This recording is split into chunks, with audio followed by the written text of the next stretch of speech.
And today I wanted to come in and do an Ask Me Anything, Ask Dr. Boyce kind of thing, where basically it's Dr. Boyce Exposed. You can ask me whatever you want, and we can talk about whatever topics you want.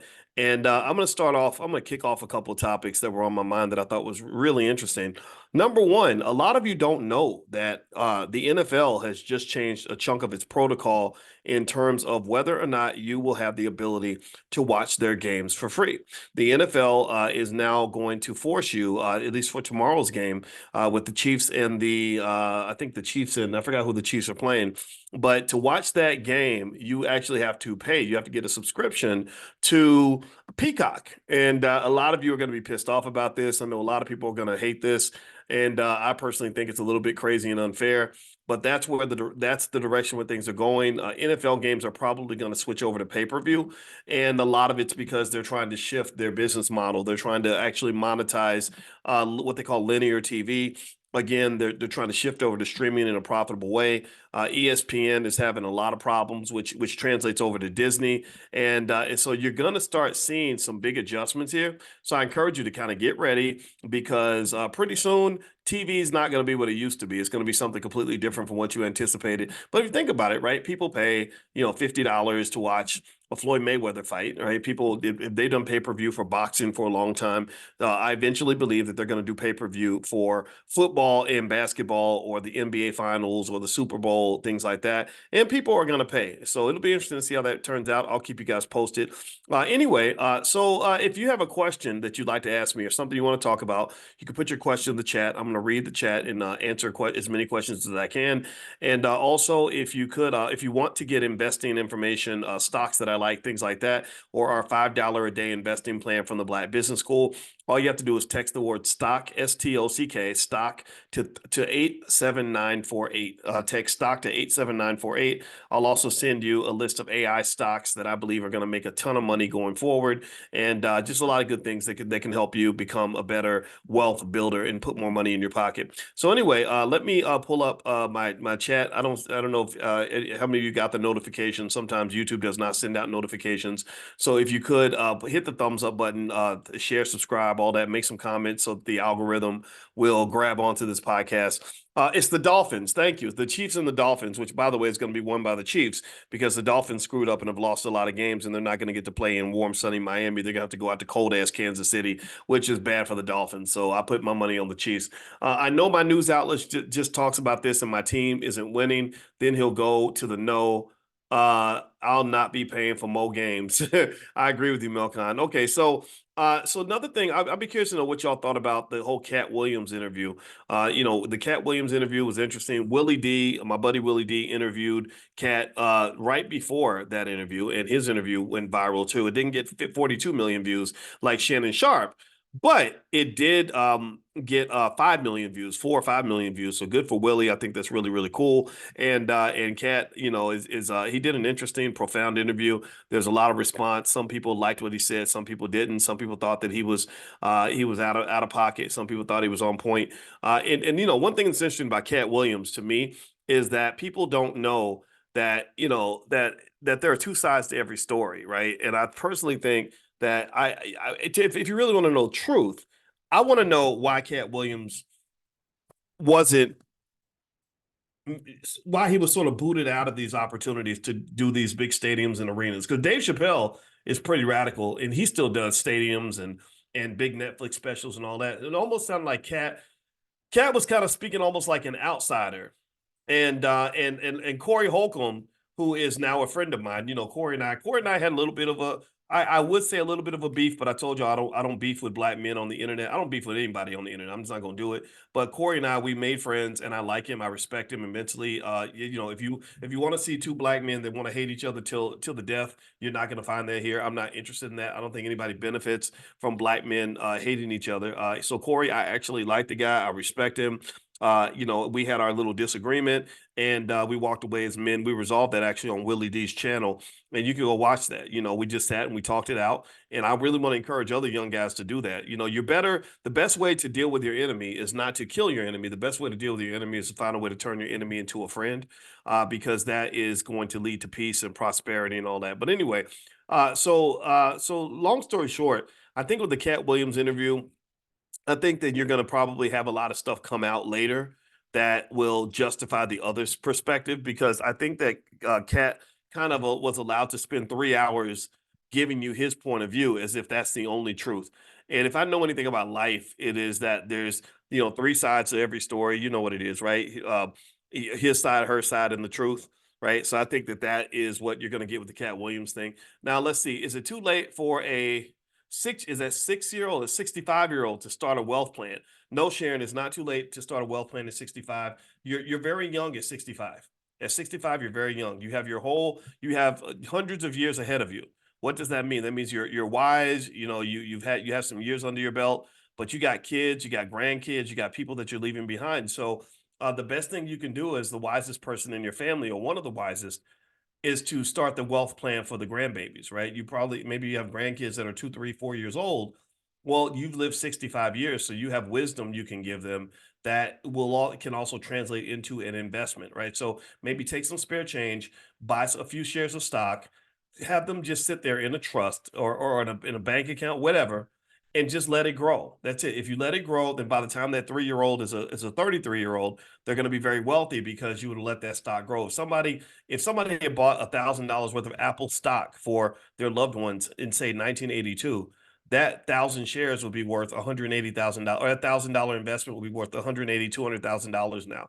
So ultimately, I would encourage you to never ever think that you're too old to build wealth. I think that's absolute nonsense.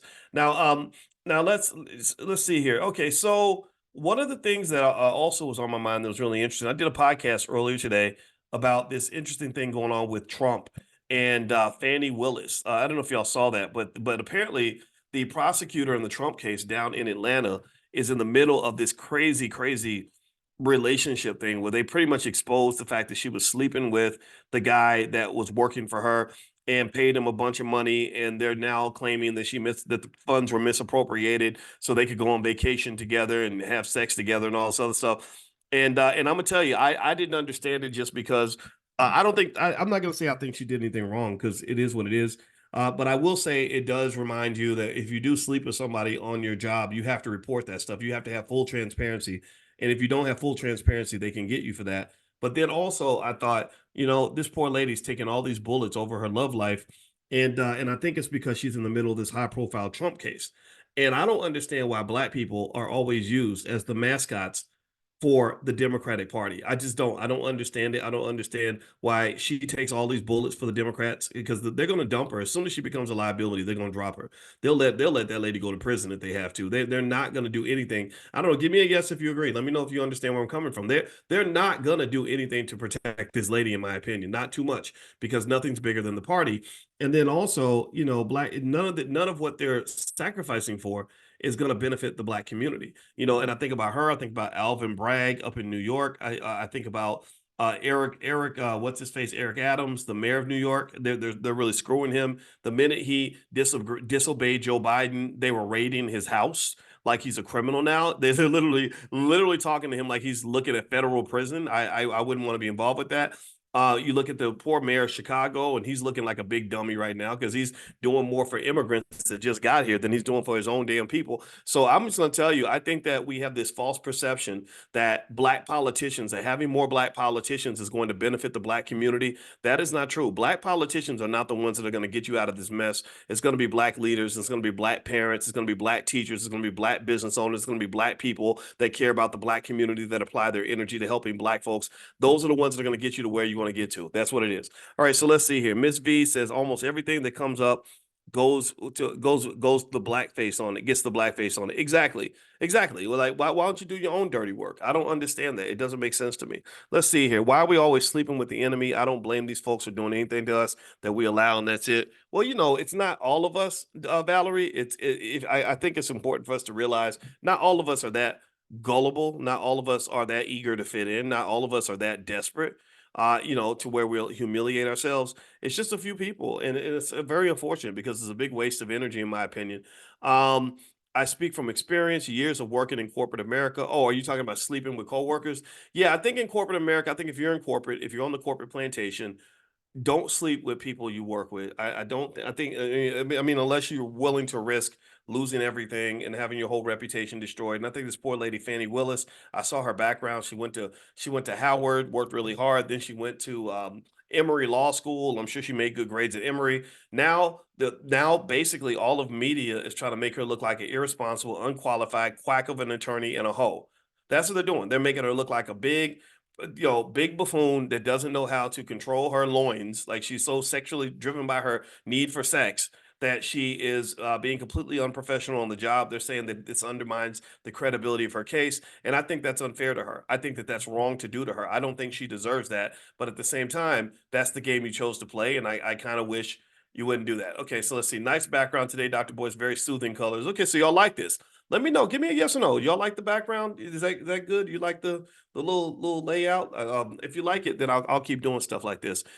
Thank you for those kind words. By the way, this podcast is also on Spotify. So if you have Spotify on your phone or Apple Podcasts, you can find it. Just search for my name, Boyce Watkins. You can find it on both platforms. Also, if you'd like to get free information on how to turn your child into a millionaire, I have a training on how to turn your child into a millionaire, which is where we're going to get the next generation ready when it comes to wealth. We're going to make sure our kids are sturdy.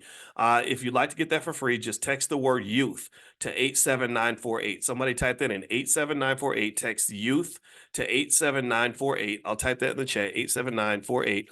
And I'll put the word youth. And so if you text youth to 87948, I'll send you the training on how to turn your child into a millionaire and some other free resources from our Black Business School for Children. It's called Black Millionaires of Tomorrow, because I believe that all Black children should be millionaires. All Black children should be financially secure. All Black children should be able to be economically fortified from racism. Having more money does protect you from racism. It doesn't mean that all racism is going to avoid you. Sure, white people may never like you, especially if you're succeeding. If you're succeeding, they're really going to dislike you. And I want them to I want bad people to dislike me. I want oppressors to dislike me.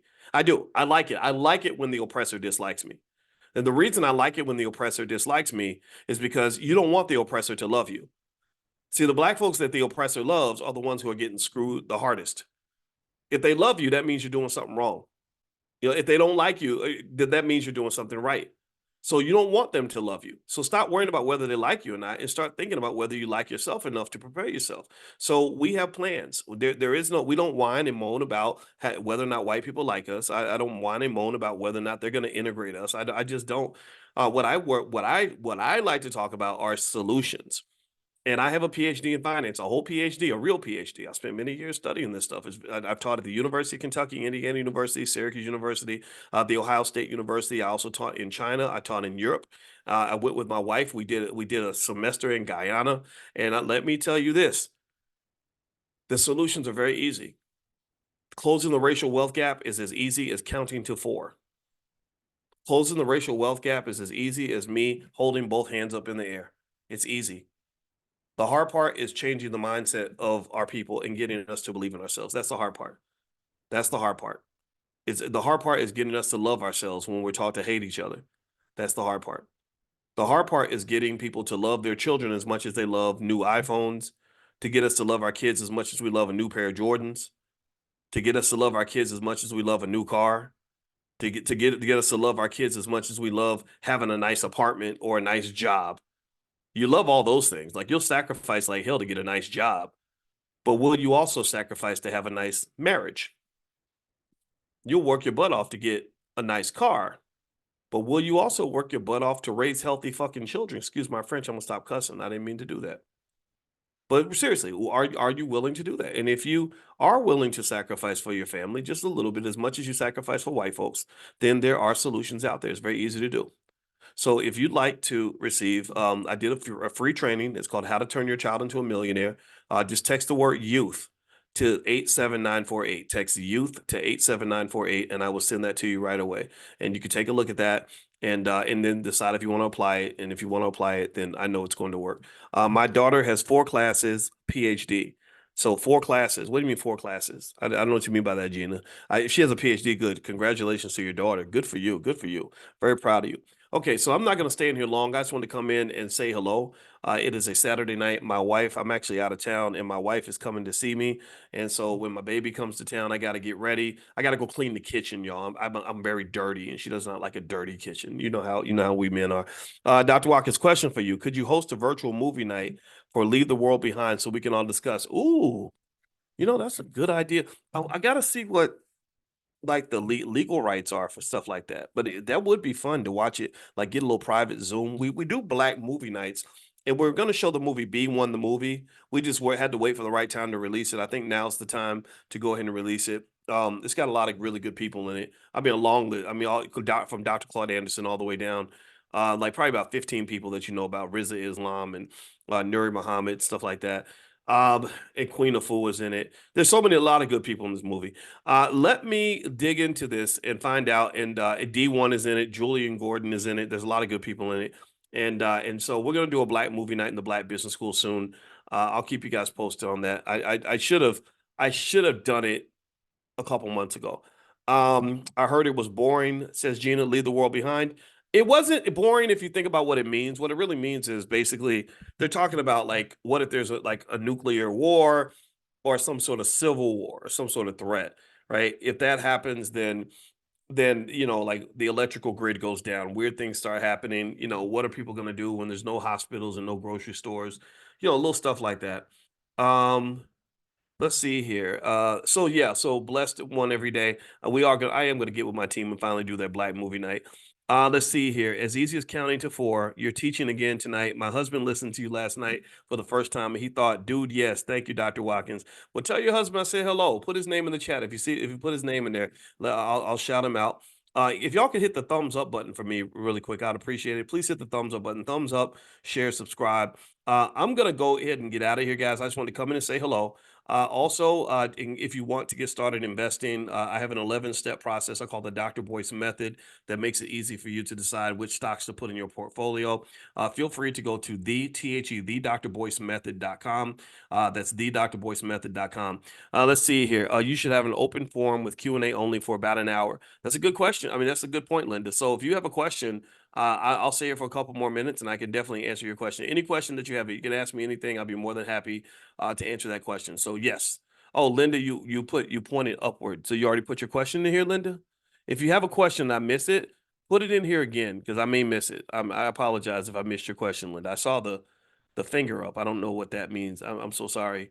I'm not hip, y'all. I don't keep up with the teeny boppers and the trends.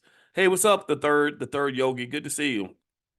Okay, so if I don't see if I don't see your question in the next couple of minutes, I'm gonna go ahead and bounce out because I gotta go and get ready for my wife. And I'm sorry that I missed your question if you did put it in there earlier, but I will do another Q&A session again very, very soon. And also, again, the podcast is on Spotify. And tomorrow morning, we're doing Money in the Morning at 10 a.m. Eastern. So if you'd like to join us for that, just go to drboyceelevate.com. That's drboyceelevate.com. Gina says, my children love the finance flashcards. Thank you. Thank you for saying that. Yeah, if you go to financialflashcards.com or drboycebooks.com, either one, the flashcards are there. You can take a look at that. We have flashcards for stock market investing. We have flashcards to teach kids credit. My book, The 10 Commandments of Black Economic Power, has a set of flashcards that come with it. So if you go to drboycebooks.com and just click on children or flashcards, we have a ton of stuff there. We find that flashcards are an easy way to teach wealth to our children. And let me make this promise to you. I'm just telling you, if you introduce your kids or your grandkids to economics early, they're going to blow away the system. They're going to blow away the competition. Every single study shows that the earlier you introduce your child to something, the better they're going to be at it. Like guys in the NBA, their parents introduce them to basketball at the age of 2, 3, 4, 5, or whatever. If you introduce your child to wealth while they're young, investing while they're young, real estate while they're young, entrepreneurship while they're young, they are going to absolutely dominate the competition. They're not going to be running around here worried about losing their job, scared to death. Oh my God, I'm living paycheck to paycheck. It's so hard out here. Inflation is so, they're not going to be in that camp. They're just not. So you got to get your children ready for war. You got to be ready to battle. You got to have your kids ready to fight. Black people see y'all's problems. Y'all don't fucking. I'm sorry. I don't mean to cuss. Y'all don't fight. You're not fighters. You're trained to be beggars. You're trained to be scared. You're trained to be easily intimidated. And so you're never going to win a war against white supremacy if you always scared and always acting like a damn punk. You're just not. And I'm just telling you the truth. If you are not preparing, then your kids and you will be trampled by this society. And I hate saying it like that. I just really want you to understand what I'm seeing. In this world, you have the thrivers, and then you have the people that are barely surviving. And I don't want you to be in that second category. All right. So, by the way, if I missed your question, you could put your question again. Sorry, Bird. I don't see your question. I scrolled up and I don't see it. What do you think about commodity trading? I think commodity trading can work. I think it's interesting. Um, Oh, sorry. I see your question, Bird. Okay, so commodity trading is it's fine. It's harder to make a consistent profit from commodity trading. The areas that are the easiest to make profits from, in my opinion, are one, just standard, dollar cost average strategies, S&P 500 indexes, ETFs, and then selling stock options. Selling stock options, if you manage your risk properly, is a great way to generate a lot of free cash flow. That's what we do in our Prime program. So if you text the word stock to 87948. That's a different text list. So if you text stock to 87948, I'll send you a training I did called How to Make Money Without Working. And that's where I introduce you to stock options and sort of how we make money with stock options. We do this every week. Everyone loves it. It works really, really well. Let's see here. Valerie says, oh, sorry. You know what? And I did see your question, Bird. Your question was about 401ks. Is it wise to use your 401k to pay off credit card debt?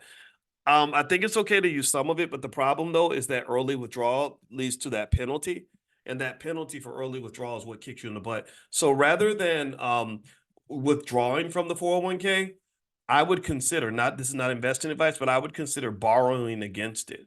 Because if you borrow against it, then you get this, you're replacing high interest debt for low interest debt. Do you see what I mean? So if your credit card debt is your credit card interest is like 15%, then you can pay it off with a loan that maybe has an interest rate of 5% or 4% or 6% or something like that. Do you see what I mean? So I don't know if I'd withdraw the money though, because you got to pay that penalty.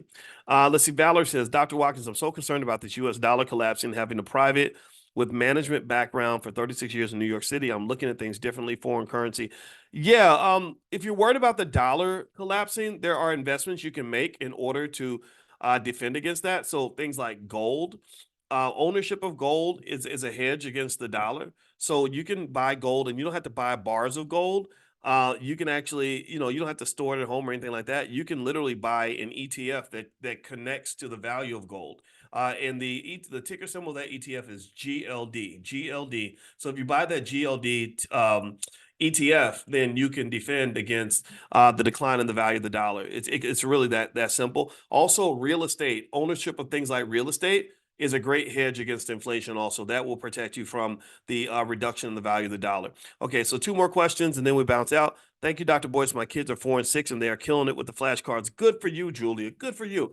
That's what I'm talking about. I'm telling you, God, I wish I could get more parents to just really think like Julia, because your kid, you don't understand. You have no idea.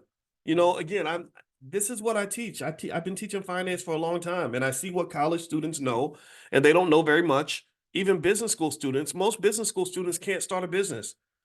Black people need to learn how to start businesses. Like, seriously, how are you going to move forward economically if you never build industry, if you never build entities of your own? You want our children and grandchildren 100 years from now begging white people to employ them? Is that what you want? Is that what we want? Because if we don't build businesses, and that's exactly what we're going to get. So really, when you introduce your kids to economics early, and you could do it in simple ways, it will make all the difference in the world. They will be able to compete at a very high level. They're not going to be going through life scared and vulnerable and weak and exploited and oppressed. They're going to feel powerful. I want my kids to feel powerful. I want them to feel free. Do you want them to have freedom, or are you going to traffic your children into slavery? That's what we're doing. When we sell our kids to the corporate plantation, we are trafficking our own damn kids. If you don't love your kids enough to protect them, then why the hell you think that man across the street is going to love your child? You didn't even love your child enough to give them an economic future. Why would that man across the street love your child enough to give them financial security that you didn't care enough to give them? That's it. All right. Okay. Last question, and then we're going to bounce on out of here. Julia says, my manager saw one of my videos of me teaching my daughter. He was surprised that I was teaching my kids about finances. He said it's not common for someone of my genre or genre, or you mean like black, to do that unless they were led. Well, there we go. Each one teach one, you know. You and I lead each other. I'm proud to play some role in persuading you or getting your ear on this topic, and I'm honored by that. But you're the boss. You know, you're the mom. There's no greater influence on the mind of a child than the mother. So I even as a dad, I can't influence our kids without their mother's permission. The mother's the gatekeeper. If the mother teaches the child not to listen to that man, the child won't listen. If the mother teaches the child not to respect that man, the child won't listen. That's why a lot of some families break up because a lot of fathers get alienated from their kids because the mother doesn't like the father. So the children internalize that. Let me know if you've seen this. Give me a guess if you've seen this before.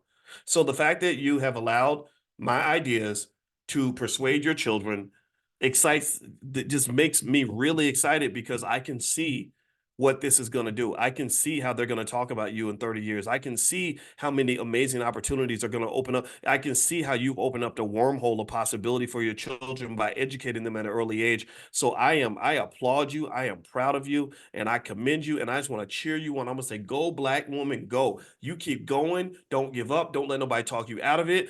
You fight for them kids just like my mama fought for me. My mother fighting for me is what put me in front of you right now. Do you understand? When I was in school, a white girl told my mother when I was 5, he told her, or she told him, her, I'm sorry, she told her, sorry, not, there's no him. She told her, she said, your son is smart, he's sharp, he is active, and they're going to want to put him on medication. And the little white girl, little 23-year-old white girl told my mother, do not let them put him on medication because he's not, there's nothing wrong with him. He's just active. So my mother fought those people. Do you know she fought that school system like crazy? And she kept me away from them damn drugs. She kept me out of them special ed classes and all that. If my mother had not fought for me, I would not be sitting here in front of you.